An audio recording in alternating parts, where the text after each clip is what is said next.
사랑하는 여러분, 어느덧 2026년의 첫 달을 보람차게 보내고 찬 바람 속에서도 봄의 기운을 기다리는 2월의 첫 주일을 맞이했습니다. 지난주 우리는 갈대아 우르라는 화려하고 안락한 문명을 뒤로하고 오직 하나님의 부르심이라는 눈에 보이지 않는 약속 하나에 인생을 걸고 길을 떠났던 아브라함의 위대한 결단을 살펴보았습니다. 그 떠남은 장엄했고 그 순종은 신앙의 정수를 보여주는 듯했습니다. 하지만 여러분, 성경은 우리에게 신앙의 장밋빛 환상만을 보여주지 않습니다. 부르심에 순종하여 약속의 땅에 발을 내디뎠고 최근에는 동방의 강력한 내왕과의 전쟁에서 기적같은 승리까지 맛보았던 아브라함이었지만 오늘 본문 15장에 들어선 그의 모습은 우리가 기대하던 승리자의 모습과는 사뭇 다릅니다. 그는 지금 깊은 두려움과 형언할 수 없는 회의감에 사로잡혀 있습니다. 우리는 흔히 큰 은혜를 경험하거나 영적인 승리를 거두고 나면 평생 흔들리지 않을 것 같은 확신이 생길 것이라 믿습니다. 대단한 부흥회를 다녀오거나 간절한 기도 응답을 받고 나면 다시는 의심의 골짜기로 내려가지 않을 것만 같습니다. 그러나 실제 우리의 신앙 현실은 그렇지 않습니다. 큰 승리 뒤에는 반드시 그만큼 큰 허탈감이 찾아오고 영광의 정점 뒤에는 보복에 대한 두려움이 그림자처럼 따라붙기 마련입니다. 아브라함 역시 그랬습니다. 4명이 왕을 물리치고 조카 롯을 구출했지만 그 밤에 아브라함이 마주한 것은 승리의 환호성이 아니라 내일 그들이 다시 군대를 정비하여 쳐들어오면 어떡하나 하는 실존적인 공포였습니다. 게다가 당대 최고의 부귀를 누리고 명성을 얻었지만 정작 자신에게는 이 모든 축복을 이어갈 자식조차 없다는 냉혹한 현실이 80세를 넘긴 노년의 아브라함을 깊이 짓눌렀습니다. 하나님은 바로 그 지점, 아브라함의 믿음이 가장 크게 요동치고 소용돌이치던 그 캄캄한 밤에 다시 그를 찾아오십니다. 그리고 이번에는 단순히 격려의 말씀만 던지시는 것이 아니라 아브라함의 인생과 온 인류의 운명을 하나로 묶어버리는 장엄한 언약을 체결하십니다. 인공지능이 우리의 건강과 재산, 심지어 미래의 성공 가능성까지 수치와 지표로 계산해주는 2026년의 첨단 문명 시대 속에서도 우리는 여전히 아브라함처럼 내일의 불확실성 앞에 두려워하며 숫자나 데이터가 줄 수 없는 영적인 확신을 갈구합니다. 오늘 말씀을 통해 흔들리는 우리의 영혼을 붙들어 주시는 하나님의 별빛 언약이 여러분의 심령에 지워지지 않는 인장처럼 새겨지는 복된 시간이 되기를 주님의 이름으로 간절히 축원합니다. 하나님께서 두려움에 떨고 있는 아브라함에게 나타나 가장 먼저 선포하신 말씀은 두려워하지 말라는 것이었습니다. 본문 1절을 다시 한번 주목해 보십시오. 이후에 여호와의 말씀이 환상 중에 아브람에게 임하여 이르시되 아브람아 두려워하지 말라 나는 내 방패요 너의 지극히 큰 상급이니라. 여기서 하나님은 자신을 가리켜 아브라함의 방패라고 선언하십니다. 이는 단순히 추상적인 보호를 의미하는 것이 아닙니다. 전쟁의 보복을 두려워하는 아브라함에게 저들이 쏘아 올린 증오의 화살이 너의 몸에 닿기 전에 내가 먼저 막아서는 철벽이 되어주겠다. 는 강력한 생명보장 선언입니다. 또한 하나님은 나는 너의 지극히 큰 상급이라고 말씀하십니다. 아브라함은 조금 전 전쟁에서 승리하고도 소돔 왕이 주는 전리품을 단호히 거절했습니다. 오직 하나님만이 자신의 부요함이 되시기를 원했기 때문입니다. 하나님은 그 고결한 마음을 아시고 네가 세상의 보상을 포기했느냐? 그렇다면 나 여호와라는 존재 자체가 너의 가장 큰 자산이자 영원한 품삯이 되어주겠다. 고 화답하신 것입니다. 그러나 안타깝게도 아브라함의 반응은 차갑기만 합니다. 2절과 3절을 보면 그의 마음이 얼마나 메말라 있는지 알 수 있습니다. 주 여호와여 무엇을 주시려나이까 나는 자식이 없사오니 나의 상속자는 이 다메섹 사람 엘리에셀이니이다. 아브라함은 지금 하나님의 장엄한 선언 앞에서도 자기 인생의 결핍만을 보고 있습니다. 하나님은 우주를 품는 방패를 말씀하시는데 아브라함은 텅 빈 요람과 차갑게 식어가는 노년의 현실만을 생각합니다. 그래서 그는 당시 고대 사회의 합리적인 관습을 따라 신실한 종 엘리에셀을 양자로 삼아 후계자로 세우겠다는 지극히 인간적인 대안을 내놓습니다. 이것이 바로 우리 인간이 가진 계산기 신앙의 한계입니다. 하나님의 약속이 지체되는 것처럼 보일 때 우리는 즉시 세상의 합리적인 체계 안에서 차선책을 찾기 시작합니다. 2026년을 사는 우리에게도 엘리에셀은 도처에 널려 있습니다. 기도의 응답이 없으면 통계학이 말해주는 대안을 찾고 하나님의 인도하심보다 전문가의 조언이나 안전한 보험 제도를 더 신뢰합니다.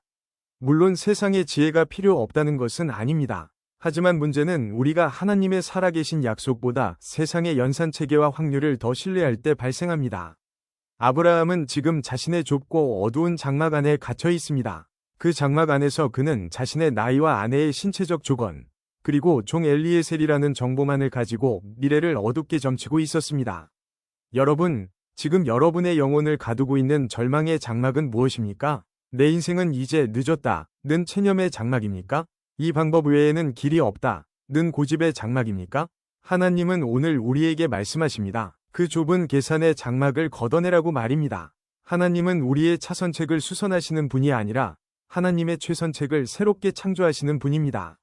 내 손에 계산기를 내려놓고 장막의 문을 열 때 비로소 하나님의 전능한 손길이 우리 삶의 현장에 개입하기 시작한다는 사실을 믿으시기 바랍니다.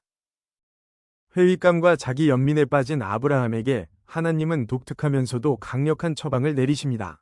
본문 5절을 보면 하나님은 장막 안에서 한숨 짓던 아브라함을 이끌고 밖으로 나가십니다.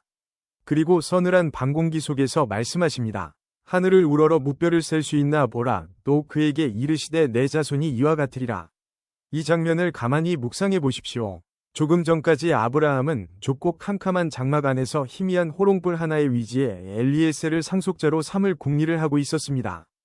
그의 시선은 땅을 향해 있었고 자신의 처지라는 감옥에 갇혀 있었습니다. 그런데 하나님은 그를 강권하여 끄집어내어 광활한 밤하늘을 보게 하십니다. 인공적인 조명이 전혀 없던 고대 중동의 밤하늘, 그 칠흑 같은 어둠 속에서 쏟아질듯 박혀있는 수조 개의 별을 보는 순간 아브라함의 시각은 완전히 뒤집혔을 것입니다. 여기서 세다라는 말은 단순히 숫자를 하나둘 헤아리는 산술적 행위만을 뜻하지 않습니다. 그것은 하나님의 창조 영광을 온 마음으로 선포하고 그 별들이 들려주는 하나님의 이야기를 경청하는 것을 의미합니다. 하나님은 별들을 교재로 삼아 아브라함에게 장엄한 시각적 설교를 하고 계신 것입니다. 아브라함아, 저 끝없는 별들을 지은 이가 누구냐? 저 거대한 우주를 질서 있게 운행하는 이가 누구냐? 내가 저 무수한 별들의 이름을 다 알고 하나도 빠짐없이 주관하듯 내 인생에 약속한 그 씨앗 하나를 내가 책임지지 않겠느냐? 2026년을 살아가는 우리에게 가장 큰 영적 위기는 바로 하늘을 잃어버린 것입니다. 우리는 고개를 들어 창조주의 광대하심과 그분의 섭리를 바라보기보다 내 손안의 작은 스마트폰 화면 속에 갇혀 하루를 보낼 때가 많습니다. 알고리즘이 짜놓은 좁은 정보의 세계, 타인과 끊임없이 비교하며 스스로를 초라하게 만드는 디지털 장막이 우리의 영혼을 갉아먹고 있습니다. 그 좁은 화면 속에서는 하나님의 일하심이 보이지 않습니다. 오로지 타인의 화려한 일상과 나의 부족한 현실만이 대조되어 보일 뿐입니다. 여러분, 환경이 여러분을 압도하여 숨이 막힐 때 과감히 그 장막 밖으로 나오십시오. 기도의 자리, 예배의 자리로 나오십시오. 그리고 나를 묶고 있는 문제보다 수천만 배 더 크신 하나님의 주권을 우러러보십시오. 아브라함에게 별은 그저 아름다운 밤 풍경이 아니었습니다. 그것은 하나님이 침묵하시는 것 같은 밤마다 자신에게 들려주시는 확신의 증표였습니다. 우리에게도 그런 별이 있습니다. 바로 1.1획도 변함없는 하나님의 말씀입니다. 세상의 데이터는 경제 상황에 따라 수시로 변하고 전문가의 예측은 늘 빗나가지만 하나님의 말씀이라는 별빛은 인류 역사의 가장 어두운 밤에도 결코 그 빛을 잃은 적이 없습니다. 여러분의 시선이 환경이라는 척박한 땅에서 약속이라는 광활한 하늘로 옮겨갈 때 여러분의 가슴 속에는 세상이 줄 수 없는 거룩한 야성과 소망이 다시 꿈틀거리기 시작할 것입니다. 무뼈를 만드신 하나님께서 여러분의 인생에 반드시 약속의 열매를 맺게 하실 것을 확신하며 오늘 그 하늘을 바라보는 믿음의 눈을 회복하시기를 간절히 소망합니다. 오늘 설교의 핵심이자 성경 전체를 관통하는 거대한 보석과 같은 구절이 나옵니다. 바로 6절입니다. 아브람이 여호와를 믿으니 여호와께서 이를 그의 위로 여기시고. 이 짧은 한 문장에 기독교 복음의 정수가 응축되어 있습니다. 아브라함이 하나님께 위롭다함을 받은 시점은 언제입니까? 그가 할례라는 종교적 의식을 행했을 때입니까? 아니면 모세처럼 시내산에서 내려온 십계명을 철저히 지켰을 때입니까? 아닙니다. 율법이 주어지기 수백 년 전, 그는 그저 하나님의 말씀을 믿었을 뿐입니다. 여기서 믿었다는 말은 단순히 머리로 동의하는 지적 수용을 넘어 신실하신 하나님이라는 든든한 바위 위에 자신의 온 존재를 완전히 내던지고 기대었다는 뜻입니다.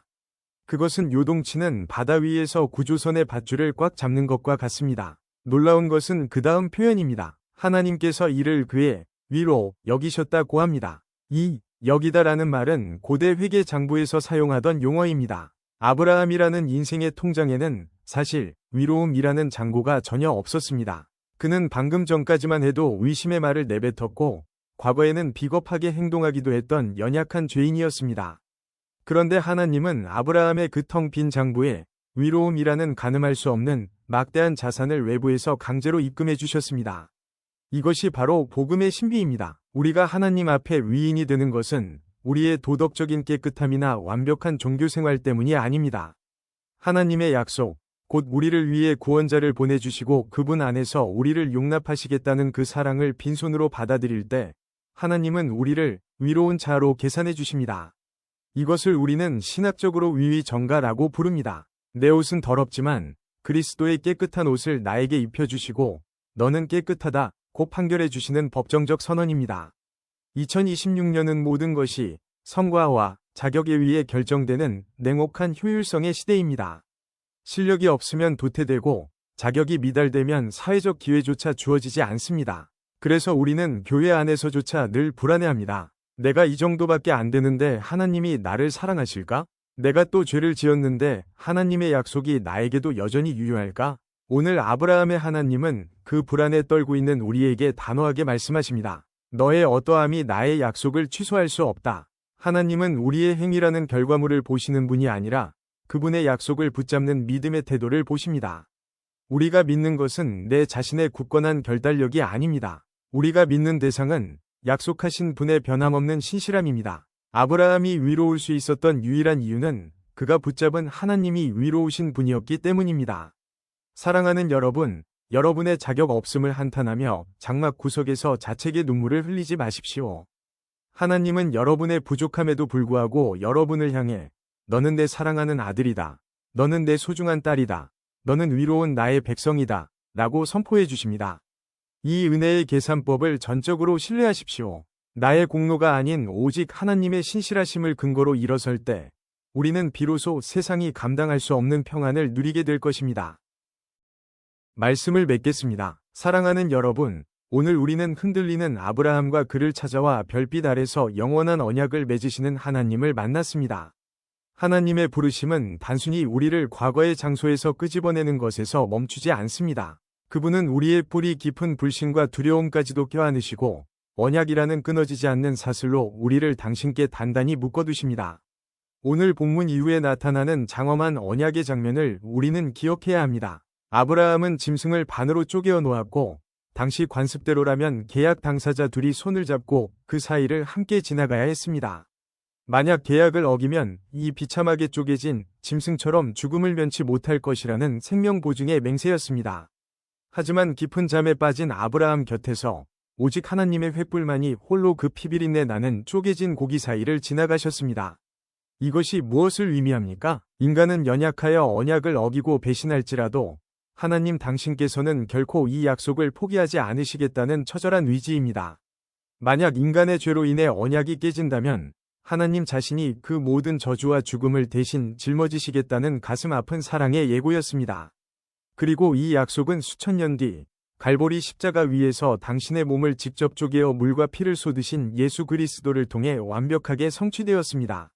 아브라함이 보았던 그 별빛은 결국 십자가라는 가장 밝은 새벽별이 되어 우리에게 다가왔습니다. 그러므로 2026년의 그 어떤 거센 변화의 물결도 인공지능조차 예측하지 못하는 불안한 미래도 우리를 하나님의 사랑에서 끊어낼 수 없습니다. 이번 한 주간 여러분을 가두고 있는 좁은 장막을 찢고 나오십시오. 그리고 밤하늘의 별을 보듯 하나님의 말씀을 깊이 묵상하십시오. 나는 내 방패요 너의 지극히 큰 상급이다 라고 말씀하시는 주님의 세밀한 음성을 들으십시오. 여러분의 자격이 아닌 하나님의 신실함을 믿음으로 취할 때 여러분의 삶은 절망하는 세상을 치유하고 살리는 위대한 언약의 통로가 될 것입니다. 흔들리는 믿음을 붙들어 주시는 그 별빛 같은 은혜가 여러분의 모든 걸음 위에 충만하기를 주님의 이름으로 간절히 축원합니다. 기도하시겠습니다. 신실하신 하나님, 아브라함처럼 두려움의 장막에 갇혀 계산기만 두드리던 저희를 불러내어 약속의 별을 보게 하시니 감사합니다. 저희의 자격이나 행위가 아닌 오직 믿음을 보시고 위롭다 하신 그 큰 은혜를 붙듭니다.